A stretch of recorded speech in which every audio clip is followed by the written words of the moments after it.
Hey guys, welcome back to our channel. In this short tutorial video, we're going to teach you step by step how to set a home page in the Google Chrome web browser really quickly. So with that in mind, drop a like and now let us get started. So for the sake of this tutorial, guys, let us head to Google Chrome, and I would like to make this website here my home page on Google Chrome just for the sake of this tutorial. So what you want to do, guys, is simply visit or access the website you would like to make your homepage, which in this case here is ebay.com. Make sure that you copy the URL address and press Ctrl+C on your keyboard. After that, head back to your homepage here on Google, click on the three dots in the top right corner and access your browser settings by selecting settings from that drop-down menu.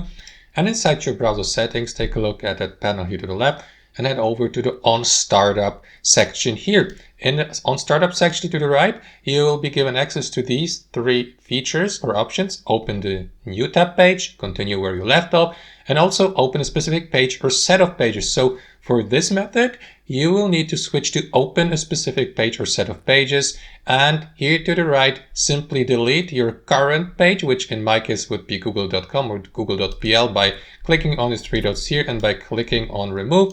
And at the same time, guys, click on add a new page here and paste the URL of the destination page, which in this case here is ebay.com. You would make your new home page. So paste it here, confirm by clicking on add there. And that's basically it, guys. Thanks for watching. Hope you enjoyed the video and we'll see you next time on our channel.